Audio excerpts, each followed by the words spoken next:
भारत वीरों की भूमि है और इस भूमि की वीर गाथाएं समस्त विश्व ने सुनी है। समय समय पर इन वीर गाथाओं को पर्दे पर लाया गया ताकि नई पीढ़ी अपने योद्धाओं के शौर्य से रूबरू हो सके। सम्राट पृथ्वीराज सिर्फ एक फिल्म नहीं बल्कि एक महान राजा के जोश, जुनून और संघर्ष की असल कहानी है। चंद्र प्रकाश द्विवेदी ने इस कहानी में इमोशन, रोमांस और एक्शन का तड़का लगाकर फिल्मी पर्दे के लिहाज से मनोरंजक बनाया है। यह फिल्म 135 मिनट और 39 सेकंड की है, लेकिन इसे बनाने के लिए 18 साल लगे हैं।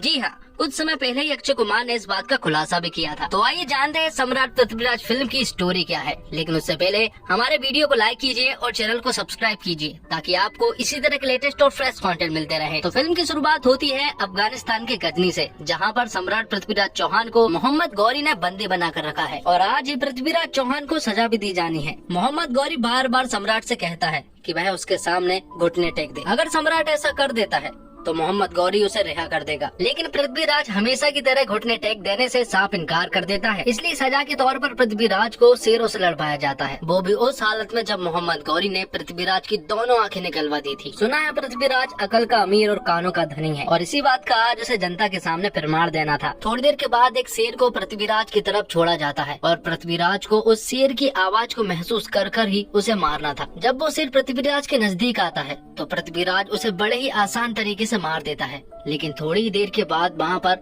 दो शेर आ जाते हैं। उन दोनों शेरों को देखने के बाद जनता को ऐसा लगता है कि पृथ्वीराज चौहान का अब जिंदा रहना नामुमकिन है, लेकिन पृथ्वीराज उन दोनों शेरों को भी बड़े ही आसान तरीके से मार देता है। अब कहानी पहुँच जाती है फ्लैशबैक में, जहाँ पर कन्नौज में हमें संयोगता दिखाई जाती है जो कि पृथ्वीराज चौहान से प्रेम करती है और वे दोनों एक दूसरे को ही हमेशा खत लिखा करते हैं। उन दोनों ने अभी तक एक दूसरे को नहीं देखा था। उसके बाद भी वह दोनों ही एक दूसरे को बहुत प्यार करते थे, जो कि उनके खत में साफ दिखता है। अगले सीन में हम देखते हैं कि गजनी से मोहम्मद गौरी के भाई मीर हुसैन का एक दूत आता है और वह एक पैगाम लेकर आता है पृथ्वीराज चौहान के लिए। दूत पृथ्वीराज चौहान से कहता है कि मोहम्मद गौरी और मीर हुसैन के बीच में बगावत हो चुकी है और अब मोहम्मद गौरी मीर हुसैन को मारना चाहता है, इसलिए मीर हुसैन आपकी शरण में आना चाहता है। और जब पृथ्वीराज चौहान उस दूत से पूछता है कि आखिर उन दोनों भाइयों के बीच में बगावत किस वजह से हुई है, तो दूत सम्राट को बताता है कि मोहम्मद गौरी की बीबी को मीर हुसैन ने भगा कर ले गया है। दरअसल मोहम्मद गौरी की वाइफ एक नाचने वाली थी और मीर हुसैन और वह दोनों ही एक दूसरे से प्यार करते थे, इसलिए अब मीर हुसैन को कोई बचा सकता है तो वह आप ही हैं। और सम्राट कोई भी फैसला लेने से पहले अपने सामंतों से जरूर पूछा करता था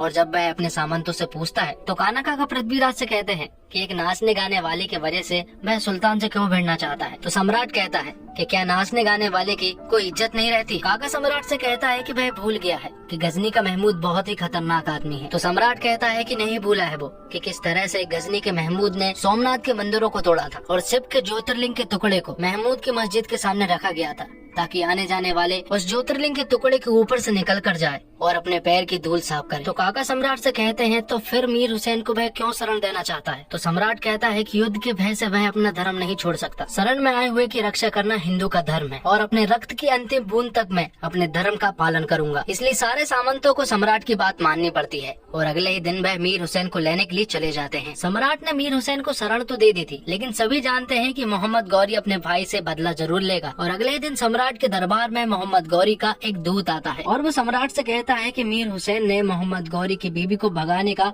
जुर्म किया है, इसलिए सम्राट मीर हुसैन को मोहम्मद गौरी के हवाले कर दे और चाहे तो सम्राट मोहम्मद गौरी की बीबी को अपने पास रख ले। तो सम्राट दूत से कहता है कि वह अपना सर काट कर दे सकता है, लेकिन शरण में आए हुए का कोई बाल भी बाका नहीं कर सकता। और जब तक पृथ्वीराज का एक एक सिपाही, एक एक सामंत जिंदा है, जब तक मीर हुसैन हिंदुस्तान में सिर उठाकर जिएगा। दूत यहाँ पर सम्राट को युद्ध की चुनौती दे देता है और सम्राट भी युद्ध के लिए एकदम तैयार हो जाता है। अब आगे युद्ध की तैयारियां होने लगती है और जो युद्ध होने वाला है उस युद्ध को हम तराइन के युद्ध के नाम से जानते हैं, जिसे हमने हिस्ट्री की बुक में कई बार पढ़ चुके हैं। मोहम्मद गौरी की एक विशाल सेना थी, इसके बावजूद सम्राट पृथ्वीराज चौहान ने मोहम्मद गौरी को 17 बार युद्ध में हराया था, लेकिन इन युद्ध के बारे में इस फिल्म में कहीं भी मेंशन नहीं किया गया है। अब युद्ध प्रारंभ होता है और मोहम्मद गौरी की सेना की तरफ से कई सारे तीर सम्राट पृथ्वीराज चौहान की सेना की तरफ चलाए जाते हैं, लेकिन सम्राट ने इसका होमवर्क पहले से ही कर रखा था और अपने सामने एक विशाल ढाल बना देते हैं, जिससे कि सारे तीर वहीं पर रुक जाते हैं। अब सम्राट इसी ढाल का फायदा उठाकर उन्हीं ढालों के पीछे से ढेर सारे तीर चलाए जाते हैं, जो कि मोहम्मद गौरी की सेना को नहीं दिख पाते हैं, और उन्हीं तीरों की मदद से मोहम्मद गौरी की सेना के कई सारे सैनिक मारे जाते हैं। सम्राट अपनी सेना को दोनों तरफ से आक्रमण करने का हुक्म देता है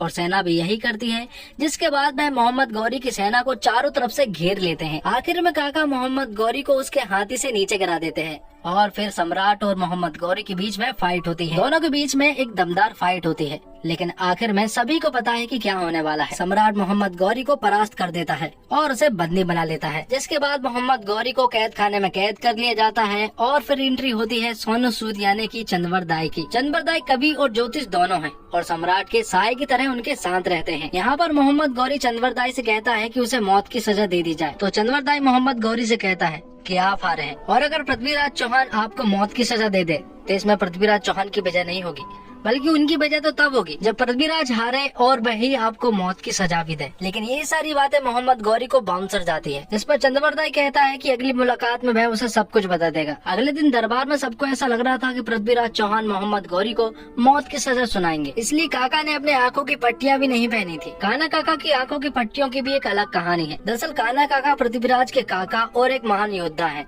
ऐसा कहा जाता है कि उन्होंने प्रण किया था कि अगर पृथ्वीराज चौहान के सामने कोई मूंछ पर ताव देगा तो वह उसके सर को काट देंगे या फिर खुद मर जाएंगे। ऐसे एक बार दरबार में किसी राजा ने पृथ्वीराज चौहान के सामने मूंछों पर ताव दे दिया था, तो काका ने उसे जान से मार दिया था। तो सम्राट ने काका को सजा दी थी और सजा के तौर पर उन्हें जिंदगी भर आंखों पर पट्टी बांधने को कहा था, और वह अपनी पट्टी को सिर्फ तभी खोल सकते हैं जब या तो युद्ध हो या फिर वह किसी औरत से प्रेम कर रहे हो। लेकिन काकी तो सालों पहले ही मर चुकी थी, इसलिए आंखों की पट्टी खुलने का सिर्फ युद्ध ही सहारा है। आगे हम देखते हैं कि पृथ्वीराज चौहान ये फैसला लेता है कि वह मोहम्मद गौरी को छोड़ देगा। सारे सामंत मना करते हैं और कहते हैं कि मोहम्मद गौरी को मौत की सजा दी जाए, लेकिन सम्राट उसे एक और मौका दे देता है। इन सब चीजों के बाद सम्राट पृथ्वीराज चौहान अजमेर का राजा तो था ही, साथ में उसे दिल्ली का भी राजा बना दिया जाता है। लेकिन जब ये बात कन्नौज के राजा जयचंद को पता चलती है कि पृथ्वीराज को दिल्ली का राजा बना दिया गया है, तो वह बौखला जाता है, क्योंकि उसे ऐसा लग रहा था कि दिल्ली का अगला राजा तो वही बनने वाला है। लेकिन ऐसा नहीं हुआ। जयचंद की बेटी का नाम संयोगिता है और संयोगिता पृथ्वीराज चौहान से प्रेम करती है, लेकिन ये बात जयचंद को नहीं मालूम है, क्योंकि जयचंद को तो सिर्फ दिल्ली चाहिए है। अगले सीन में हम देखते हैं कि कन्नौज के राजा का एक दूत सम्राट के दरबार में आता है और वो दूत सम्राट से कहता है कन्नौज के राजा जयचंद राजसूय यज्ञ करने वाले हैं। और यहीं पर हमें राजसूय यज्ञ के बारे में पता चलता है कि पुराने समय में बड़े बड़े राजा राजसूय यज्ञ इसलिए करते थे ताकि वह अपनी सीमाएं बढ़ा सके और छोटे छोटे राजाओं से कर वसूल कर सके, और जो राजा कर नहीं देता था तो उनसे युद्ध करके जबरदस्ती कर वसूला जाता था। लेकिन यहाँ पर जयचंद सम्राट से तो कर नहीं वसूल सकता था, इसलिए जयचंद अपने पैगाम में सम्राट से आधी दिल्ली चाहता है, और अगर वह आधी दिल्ली नहीं दे सकता है तो फिर युद्ध के लिए तैयार रहे। तो सम्राट भी उससे कह देते हैं कि वह उसका निमंत्रण स्वीकार करते हैं, लेकिन युद्ध का। वहीं दूसरी तरफ जयचंद यहाँ पर एक और षड्यंत्र बनाता है, जिसमें वह उसी यज्ञ में संयोगिता का स्वयंवर कर देगा, और इस स्वयंवर में सम्राट के सारे दोस्त और दुश्मन शामिल होंगे। लेकिन सम्राट इस यज्ञ और स्वयंवर में शामिल नहीं हो सकता है, क्योंकि उसने जयचंद के निमंत्रण को ठुकराया है, और अगर सम्राट उसके निमंत्रण को एक्सेप्ट कर लेता तो उसे आधी दिल्ली देना पड़ता। और यहाँ पर संयोगिता जयचंद को बता देती है कि वह सम्राट पृथ्वीराज चौहान से प्रेम करती है और उसी से शादी करेगी, और अगर ऐसा नहीं होता है तो वह उसी यज्ञ में कूद कर जान दे देगी। जिसके बाद संयुक्ता अपने कमरे में चली जाती है। साथ में यहाँ पर जयचंद को ये भी पता चलता है कि जो इंसान निमंत्रण अस्वीकार करता है उसे पहले युद्ध में हराना पड़ता है, उसी के बाद यज्ञ हो सकता है। लेकिन इस रीत का भी उनके पास तोड़ था, जिस आदमी ने निमंत्रण अस्वीकार किया हो उसका पुतला बना दिया जाता है। तो यहाँ पर भी वह सम्राट का एक सोने का पुतला बना देते हैं और उसे दरबार के रूप में उनके महल के दरवाजे पर खड़ा कर दिया जाता है। और ये बात संयोगिता को भी पता चल चुकी थी, जिसके अगले ही दिन स्वयंवर और राजसूय यज्ञ दोनों ही होने थे। लेकिन संयोगिता यहाँ पर सबके सामने बता देती है कि वह सम्राट पृथ्वीराज चौहान से प्रेम करती है और उसी से शादी करेगी। इसलिए संयोगिता सम्राट के पुतले के पास जाती है और उसे माला पहना देती है। इससे पहले कि जयचंद कुछ कर पाता, हम देखते हैं कि सम्राट अपने काका और चंद्रवर दाई के साथ वहाँ पर आ रहा होता है। सम्राट को इस तरह आता हुआ देखकर संयोगिता उसे निहारने लगती है, क्योंकि उसने उसे पहली बार देखा था। और सम्राट के आते ही संयोगिता सम्राट के घोड़े पर बैठ जाती है और उसके साथ जाने लगती है। पृथ्वीराज को यहाँ पर निमंत्रण तो नहीं मिला था, इसके बावजूद वह यहाँ पर आया,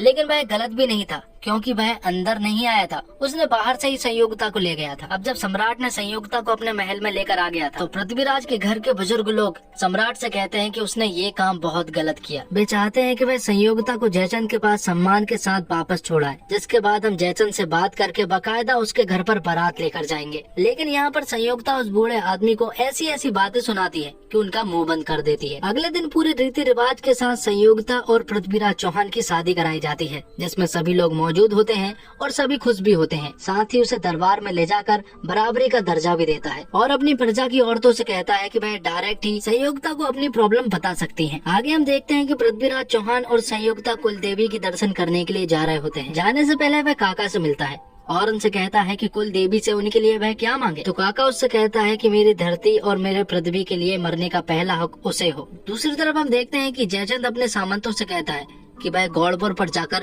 हमला करे और उसे अपने कब्जे में करे। तो जयचंद की पूरी सेना गौड़पुर की तरफ निकल जाती है। वहीं दूसरी तरफ सम्राट की सेना को भी ये पता चल चुका था कि जयचंद की सेना गौड़पुर पर अटैक करने वाली है। लेकिन प्रॉब्लम ये थी कि सम्राट यहाँ पर नहीं था, वह कुल देवी के दर्शन करने के लिए गया था। इसलिए ये युद्ध उन्हें बिना सम्राट के ही लड़ना था और इस बात से सभी लोग मान भी जाते हैं। अब क्योंकि युद्ध होना था इसलिए काका अपनी आंखों की पट्टियों को निकाल लेते हैं और युद्ध करने के लिए गौड़पुर पहुंच जाते हैं। और फिर सम्राट की सेना और जयचंद की सेना के बीच में युद्ध होता है, जिसमें सम्राट की सेना वीरता से उनका सामना करती है। लेकिन यहाँ पर काका के साथ साथ 64 सामंत और सैनिक मारे जाते हैं। लेकिन ये युद्ध सम्राट की सेना जीतती है। सम्राट जब कुल देवी के दर्शन करके वापस आता है तो उसे एक धक्का सा लगता है, क्योंकि जब उसे पता चलता है कि उसके 64 सैनिक और सामंत शहीद हो चुके हैं, जिनमें काका भी शामिल थे, तो उसे बहुत बुरा लगता है। साथ ही यहाँ पर हम देख पाते हैं कि संयोगिता को भी काफी बुरा लग रहा था, क्योंकि लोग तरह तरह की बातें कर रहे थे।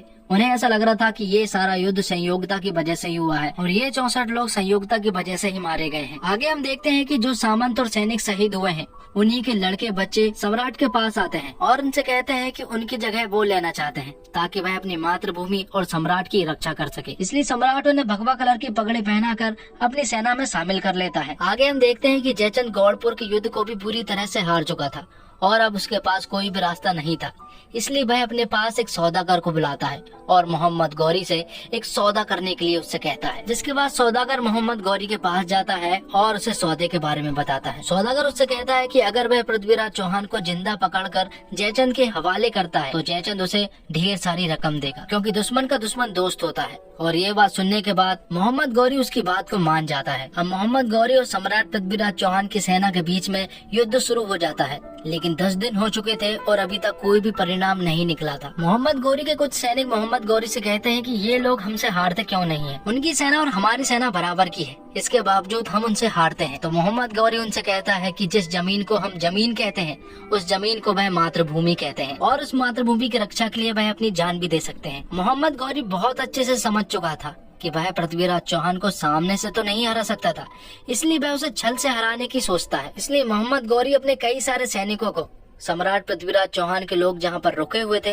वहां पर भेज देता है और रात में पृथ्वीराज चौहान के सैनिक जब सो रहे होते हैं तब उन्हें मार देते हैं और पूरे इलाके में आग लगा देते हैं। पृथ्वीराज चौहान को जब ये बात पता चलती है और जैसे वह बाहर आता है तो वह मोहम्मद गौरी के लोगों को मारने लगता है। लेकिन यहाँ पर मोहम्मद गौरी के कई सारे सैनिक पृथ्वीराज चौहान के सैनिकों पर तलवार रख देते हैं और इसी छल के कारण उसे बंदी बनना पड़ता है। और जब ये बात संयोगिता को पता चलती है कि पृथ्वीराज चौहान बंदी बन चुके हैं, साथ में उसे ये भी बताया जाता है कि मोहम्मद गौरी की सेना यहाँ पर कभी भी आक्रमण कर सकती है, इसलिए उन्हें इस शहर को छोड़कर चले जाना चाहिए। लेकिन संयोगिता उससे कहती है कि उसने पृथ्वीराज चौहान के साथ जीने मरने की कसम खाई थी, इसलिए वह सारे सामंतों की स्त्रियों को अपने पास बुलाती है, क्योंकि वह एक बहुत बड़ा यज्ञ करने वाली थी। और जैसे ही यहाँ पर यज्ञ समाप्त होता है सारी औरतें उसी यज्ञ में अपनी जान की आहुति दे देती हैं। आगे हम देखते हैं कि मोहम्मद गौरी चंदवरदाई से मिलता है, जो कि उनकी दूसरी मुलाकात थी। पहली मुलाकात में चंदवरदाई ने मोहम्मद गौरी से कहा था कि आप हारे हैं और अगर पृथ्वीराज चौहान आपको मार देते हैं